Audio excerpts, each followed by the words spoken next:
Por que eu estou dizendo isso? Valorize a comunhão. Valorize tudo que você puder valorizar da comunhão. Não devemos super enfatizar, colocar a comunhão acima da cruz de Cristo, né? Ou da salvação. Faz parte, né?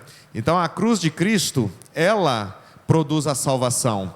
Contudo, a comunhão, ela é um memorial, né? De que Cristo, a gente olha para trás, vê o sofrimento, vê a dor, vê o Calvário, olha para a sepultura, olha para a morte, olha para o escárnio, olha para o sofrimento de Cristo. E aí a gente vai e olha ao nosso redor e vê aqueles que representam a Cristo aqui, e olha para frente, porque Ele disse, praticai, faça, tome a ceia até que Ele venha, né? Paulo disse isso. Então nós estamos aí nesta semana de ceia, portanto às 18h30 estaremos ceando, mas antes da ceia ainda temos a escola bíblica dominical, nossa EBD, como acontece todos os domingos às 10 horas da manhã, estaremos nos reunindo aqui, neste local aprazível, que começou há tantos anos atrás, né? E eu estive com o pastor Lucena na segunda-feira, nós fizemos um podcast, e ele lembrou lá no podcast que o pai dele foi quem negociou o terreno aqui, né? Que coisa, né? José Profeta, aí ó, ele negociou o terreno, e cá estamos nós, usufruindo de algo que começou há bastante tempo atrás, e na verdade o Evangelho, a placa pode até ser trocada, mas o Evangelho não muda, né? O Evangelho é o mesmo, a Bíblia Sagrada é uma só, e este único livro de conduta, de ética, de moral, de princípios, de valores, é o único livro que nós temos para oferecer para aquele que busca em Cristo a sua salvação, né? A salvação de sua alma.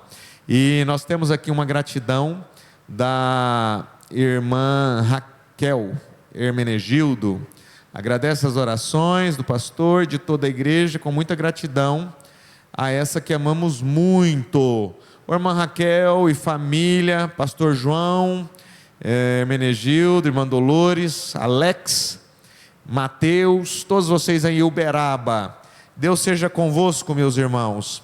E eu gostaria de convidar vocês a lerem Tiago, capítulo 5, verso 13, e vamos meditar aqui alguns minutos nesta palavra.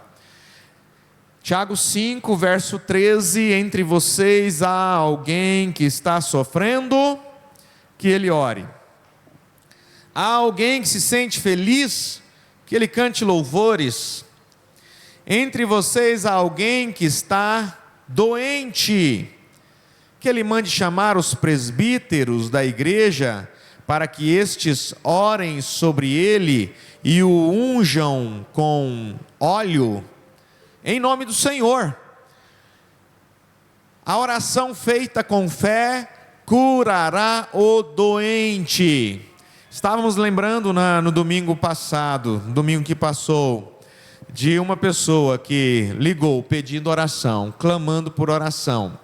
Um problema que, lógico, sem dúvida nenhuma, a medicina solucionaria de forma rápida, as medicações também. Contudo, a fé projetada naquele pedido é o que traz o resultado da oração. Porque na verdade, muitas vezes, meus irmãos, tem certas orações que elas são respondidas mesmo antes de serem expressadas. Por que isso? Porque Deus às vezes ouve, ou melhor, Ele vê, né? Ele vê mais o clamor do coração, a submissão de alma, do que as próprias palavras que saem da boca. Porque quando Ana estava ali no templo, orando, clamando por um filho, ela não abria a boca, ela apenas sussurrava, ela apenas estava ali e sussurrando algo, dizendo algo, talvez não desse para entender, ao ponto do sacerdote Eli chegar nela e pensar que ela estava embriagada. Por quê? Porque Deus estava vendo, olhando para o clamor do coração, aquilo que estava em secreto, ao ponto de ela não ter necessidade de dizer, manifestar palavras. E muitas vezes Deus vê mais o clamor do coração, a súplica no espírito e na alma, do que as próprias palavras, né, que saem da nossa boca. E a oração feita com fé curará o doente, o Senhor o levantará. Quem crê nisso, diga amém.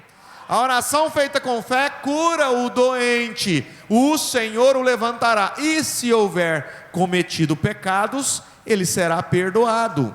Portanto, confessem os seus pecados uns aos outros e orem uns pelos outros para serem curados. A oração de um justo é poderosa e eficaz. A oração de um justo é poderosa e eficaz. Nós estamos num culto de oração, nós estamos afirmando, através da palavra de Deus, que a sua oração é poderosa e eficaz. Por quê? Porque a oração de um justo, ela encontra endereço certo no trono da graça. Aquele que é misericordioso e poderoso e é capaz de ajudar. Por isso, a oração de um justo é poderosa e eficaz. Elias era um homem como nós. Olha, observe isso. Elias era humano, como nós somos. E o que Elias fez? Orou fervorosamente para que não chovesse, e não choveu sobre a terra durante 3 anos e meio. Orou outra vez, e os céus enviaram chuva, e a terra produziu seus frutos.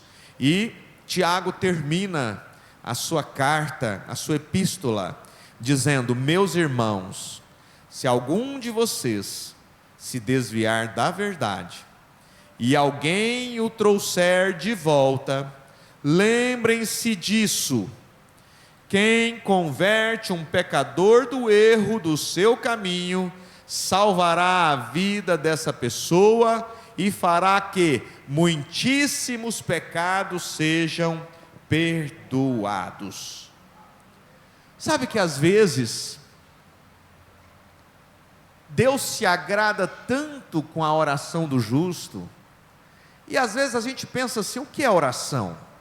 Oração é apenas pedir, oração é apenas clamor, oração é apenas bater e pedir e procurar por algo. Na verdade, a oração de um justo vai muito além de um pedido, de um clamor, de uma batida de porta. A oração de um justo é aquela que é feita na intimidade. Ou seja, quando nós falamos de intimidade, nós falamos de alguém que tem comunhão constante com o Criador, com Deus.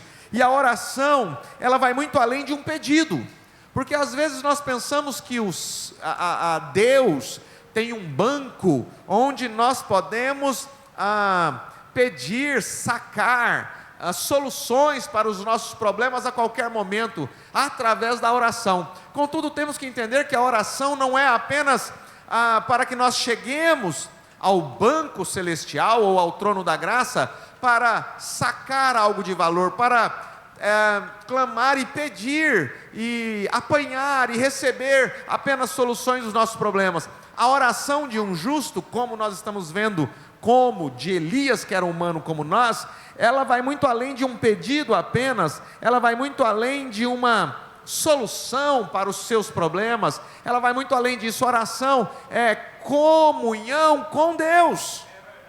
Oração é intimidade, é uma conversa constante. Gente, imagina só, falando da esposa e do marido, falando conforme o próprio apóstolo Paulo disse que Efésios capítulo 5, ele faz aquela analogia, né? Ele faz metaforicamente aquela comparação entre Cristo e a igreja, falando do casamento entre o homem e a mulher. Quando uma mulher se abre para o diálogo com o seu marido, apenas quando ela precisa de um dinheiro, né? Tem gente que fala assim, olha, parece que tem marido que tem cara de Pix. A mulher só dialoga quando precisa de dinheiro.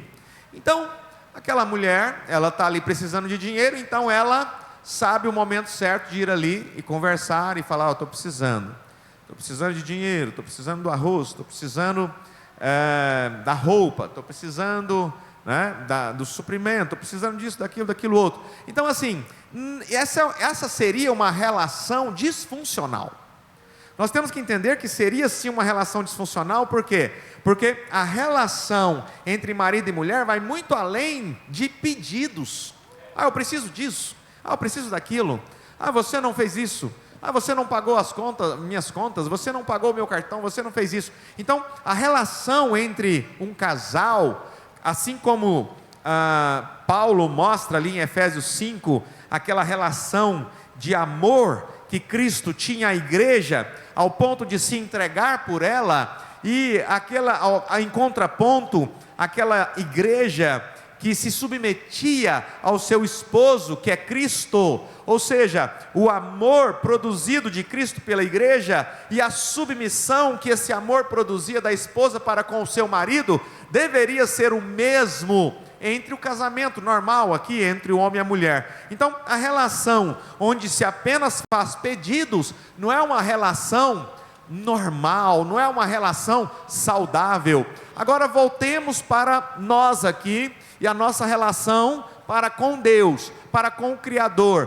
para com aquele que tem nas suas mãos, sim, promessas para nos dar, tem nas suas mãos soluções para os seus problemas, Ele tem nas suas mãos aquilo que você precisa para a sua saúde, para a sua cura, para a sua libertação. Contudo, nós vamos entrar e clamar diante do trono apenas quando nós precisamos, ou nós vamos viver uma relação saudável de amigo com Deus, conversando constantemente, e aí é onde Deus muitas vezes vê primeiramente o seu coração antes que os seus lábios sejam abertos. É por isso que às vezes Deus responde sem que você abra a sua boca, mesmo que você esteja apenas ali em súplicas no Espírito, como Ana estava no templo, mas Deus está olhando para o seu coração, e de repente você abre a boca e você fala, você ora,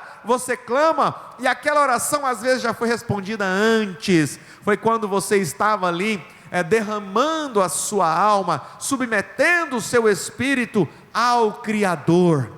E é isso que é importante para que o cristão saiba, que às vezes ele espera ali chegar o momento para ele abrir a boca e falar com Deus, mas Jesus mostra ali em Mateus capítulo 6, que aquele que entra para o seu quarto e ora a ele em secreto, o Pai que ouve em secreto, o responderá e abençoará em secreto. E é isso que Deus tem feito com esta igreja, é isso que Deus tem feito conosco.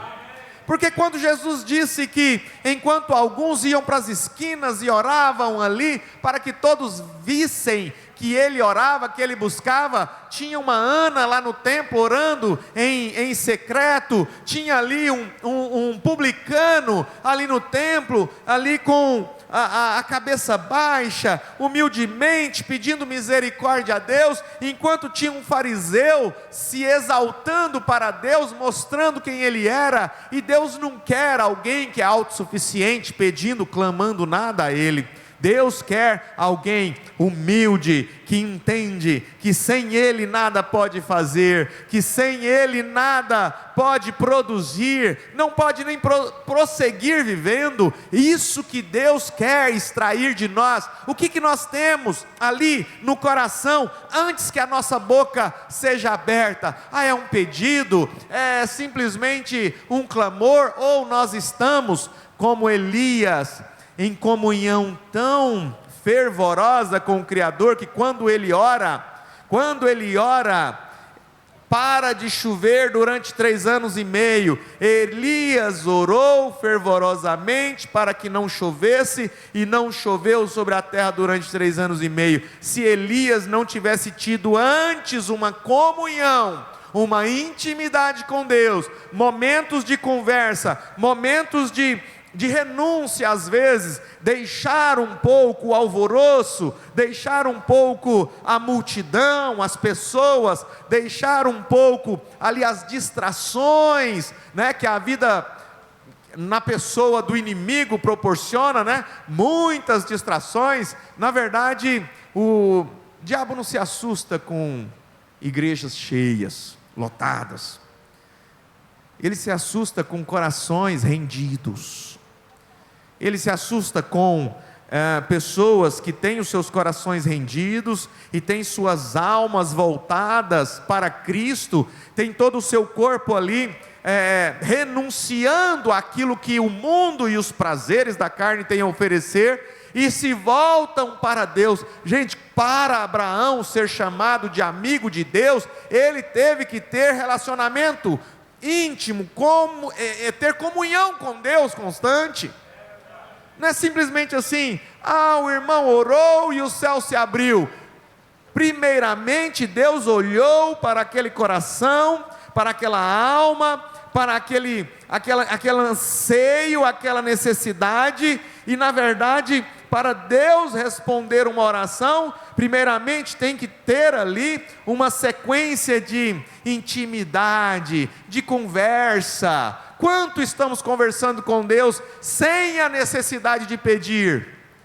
O quanto estamos ali no caminho para o trabalho e dizendo: Senhor, aqui estou, em pensamento, às vezes em palavras, ali no coração: Senhor, aqui estou, não sei como vai ser o meu dia, mas eu já me entrego a Ti, e eu peço a Tua presença constante aqui na minha vida, porque a Sua presença apenas já é suficiente para me proteger no trânsito, para me guardar, para dirigir as minhas palavras. Portanto, permaneça comigo, Senhor, me ajuda, me proteja, e converse com Ele, dialogue com Ele com frequência. Por quê? Porque quando chegar o momento da chuva precisar cair, é como Elias orou outra vez, e os céus enviaram chuva, e a terra produziu os seus frutos. Ele não simplesmente foi ali: gente, vamos lá que está precisando orar para a chuva. Aí a chuva não cai. Gente, vamos lá que está precisando orar, vamos fazer uma oração lá, por aquilo. Às vezes a oração não vai ser respondida. Por quê? Porque Deus às vezes não ouve muito as palavras, Ele ouve um coração rendido. Ele olha para um espírito quebrantado, Ele observa como aquela vida tem se portado no decorrer dos dias, das semanas, dos meses, dos anos. E por que Deus tem atendido as orações desta igreja? Porque vocês têm sido amigos de Deus, vocês têm estado com frequência na presença de Deus, vocês têm buscado o Senhor nas madrugadas, vocês têm buscado ao Senhor no dia a dia, no trabalho, onde quer que seja, na cama, deitado, de joelho, seja como for. Nós não estamos aqui criando uma maneira, uma regra, uma cartilha de como acessar Deus ao ponto de alcançar aquilo que precisamos. Não é isso. Se nós estivermos usando Deus apenas para alcançar aquilo que nós precisamos, não é uma relação de amizade, não é uma relação saudável. Aí nós estaríamos buscando apenas com o interesse de alcançar dele aquilo que nós precisamos. E Deus quer em nós uma amizade, Deus quer em nós uma sinceridade, Deus quer de nós uma vontade. Sabe aquela vontade assim, que vontade de sentir a presença de Deus, que vontade, Senhor, de ter o Senhor aqui, É lógico, o Espírito Santo está dentro de nós, o Espírito Santo está dentro de você, mas você pode conversar com Ele assim, com vontade de ter o Senhor aqui, ó, sentado do meu lado nesse banco. Senhor, vamos conversar um pouco aqui. Deixa eu te falar uma coisa, tenho passado por provas, mas tenho tido tantas vitórias, e eu quero agradecer ao Senhor por essas vitórias. É tão bom ter o Senhor comigo, eu sinto tão bem com a sua presença, e é isso que é a relação de Deus para com seus filhos. Imagina um pai que só fica ali mandando os pics, não pode ter uma conversa. Uma esposa que não conversa com o marido, um marido que não conversa com a esposa, filhos que não precisam dos pais, a não ser quando precisam de algo. Agora pensa Deus. Deus olha e fala assim: parece que eles não precisam de mim. Eles só precisam de mim quando alguém está enfermo. Parece que eles só precisam de mim quando o desemprego bate a porta. Parece que eles só precisam de mim quando o problema vem. E Deus, em outras palavras, fica assim: eu não queria ter filhos assim. Eu quero ter filhos e ter intimidade com eles. Eu quero conversar com eles. Eu quero no descer da tarde, como ele fazia com Adão, descer da tarde, eu quero ir lá conversar com ele, eu quero me relacionar com ele, mas parece que eles só me procuram quando a prova aumenta, o problema vem, e não é isso que Deus quer. Deus quer um relacionamento constante. É aquele dia que você acorda feliz da vida, você fala: Senhor, eu estou tão bem, eu não quero pedir nada hoje, eu só quero agradecer pela noite de repouso, pelo sustento que o Senhor me deu. É isso que eu quero falar com o Senhor hoje, mas eu quero, continua comigo aqui, ó. Continua comigo, por quê? Porque Paulo falou assim: aquele que está de pé, cuidado para que não caia. E é isso que Deus quer. Você quer ser amigo de Deus? Ou você quer ser apenas mais um pedinte? Deus tem tantos pedintes. Não estamos aqui apenas para pedir. É lógico que a oração é: pedi, pedi, dar-se-vos-á, buscai, buscai, e encontrarei, batei, batei, e abrir-se-lhe-á. Contudo, e o relacionamento com Deus, como é que está? Como está o nosso relacionamento com Deus? E agora, nós vamos ter alguns minutos de oportunidade para colocar os nossos joelhos no chão, de pé, como você quiser, assentado, da maneira como você sentir. Se você está deitado e quer continuar deitado, não estou falando para você a performance certa para alcançar aquilo que você precisa de Deus, mas uma coisa eu preciso te dizer: se você não tem um relacionamento constante, contínuo com Deus, muito provavelmente a sua relação com Deus é de pedinte, e relação de pedinte, a oração é ouvida, mas muitas vezes não atendida. Mas estou falando com uma igreja que Deus tem ouvido as orações. Isso consequentemente mostra que esta igreja tem sido amiga de Deus. Estes irmãos têm tido uma amizade íntima com o Criador. Vocês têm tido uma amizade íntima com o Criador. E é nesta unção, é nesta fé, é contando com este poder do Espírito Santo sobre nós, que nós oramos por Zélia, Lúcia, Lucena. Que Deus conceda o clamor do seu coração. Sunamita Aquino, que Deus possa mudar o quadro, que Deus possa converter tudo aquilo que é mal em bênçãos na sua vida. Messias Lopes de Paula está com câncer, e que Deus possa enviar os seus anjos, como o salmista disse, para acampar-se ao seu redor. Juliana Costa, que Deus te abençoe, que Deus te liberte de toda dor, de toda angústia, de todo sofrimento.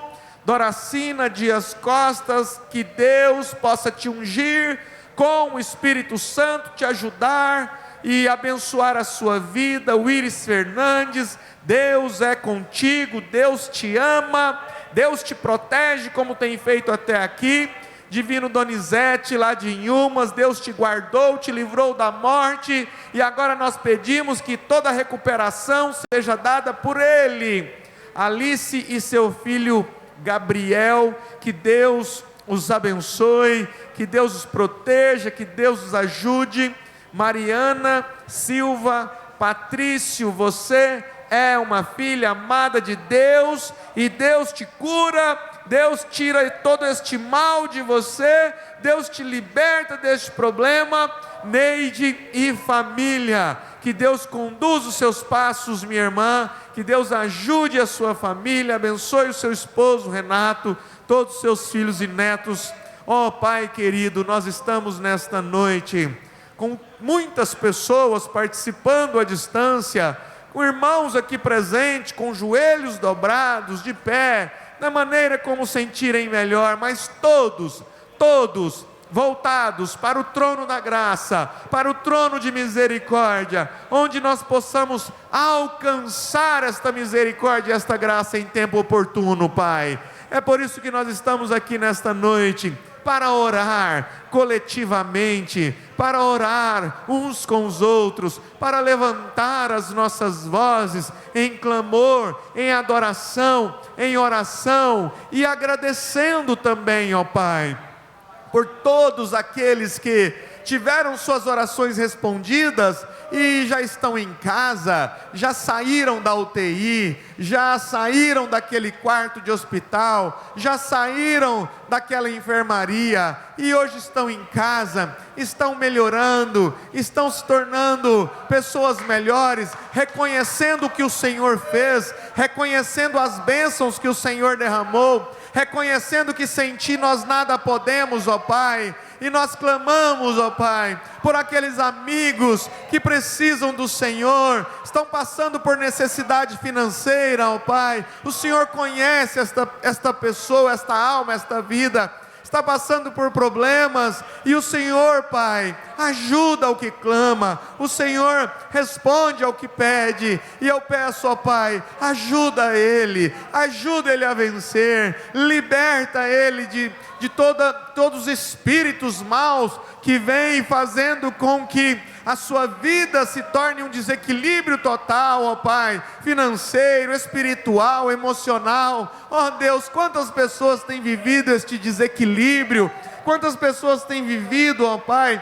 esse descontrole, mas nesta hora eu peço por você, meu irmão, eu peço por você, minha irmã, que está passando por provas, lutas, desequilíbrio financeiro, problema na despensa, não tenha comida agora, não tem aquilo para se alimentar, mas nesta hora eu peço ao Criador, eu peço ao Rei dos Reis, eu peço àquele que é dono de tudo, que Ele abençoe a sua vida, que o pão seja colocado sobre a mesa, que a despensa volte a estar cheia do alimento físico, assim como você tem procurado pelo alimento espiritual, que a sua despensa esteja cheia, que a despensa física esteja tão cheia quanto a sua despensa espiritual. Que Deus te abençoe, meu irmão, que Deus te abençoe, minha irmã, que Deus traga de volta o equilíbrio emocional, que Deus traga de volta a saúde no corpo, que Deus tire toda esta dor de você, que Deus tire toda esta angústia de você, que Deus te ajude a prosseguir, que Deus te ajude nesta causa na justiça. Esse problema onde não depende de você mais, depende do advogado, depende do juiz, depende de outras pessoas, não tem problema. O nosso Deus é aquele que é especialista nas causas impossíveis. Se o diagnóstico disse que não tem mais jeito, o nosso Deus é especialista nas causas impossíveis. E é isso que nós estamos aqui nesta noite afirmando através da Tua palavra, ó Pai, que nós podemos contar com o Senhor, onde há vida, há esperança, onde há amor, há fé, onde há fé, há cura, e a cura está aqui neste lugar, e a cura está aí na sua casa, e a cura está aí no hospital, e o Espírito Santo vai curando, e o Espírito Santo vai tirando da frente todo o empecilho, e o Espírito Santo vai expulsando todo o espírito mal, e o Espírito Santo vai te dirigindo e te conduzindo para onde Ele quer te levar. simplesmente se humilhe na presença dEle, simplesmente se renda na presença dEle, e aceite o que Ele tem para você, aceite o que você tem que fazer para Ele também. Que Deus te ajude a vencer, que Deus te levante deste leito, que Deus te levante desta aflição, que Deus te levante desta condição miserável às vezes, mas que Ele te levante, que Ele te coloque assentado, como diz a palavra, com os príncipes. Oh Deus, e estes príncipes não são simplesmente pessoas com poder aquisitivo alto, mas com pessoas que fazem parte do reino de Deus. Oh Pai Celestial, continue abençoando esta igreja, continue abençoando estes pais, estas mães, estes filhos, continue abençoando estes jovens, continue abençoando a empresa, o trabalho de cada um, o ganha-pão de cada um, ó Pai. Ajude a cada um a vencer no seu trabalho, a ter o sustento, a ter o pão, a ter a comida, ó Pai, em nome do Senhor e Salvador Jesus Cristo. Tenham saúde vocês que enviaram seus nomes, e vocês que têm uma gratidão no coração, simplesmente louve ao Senhor.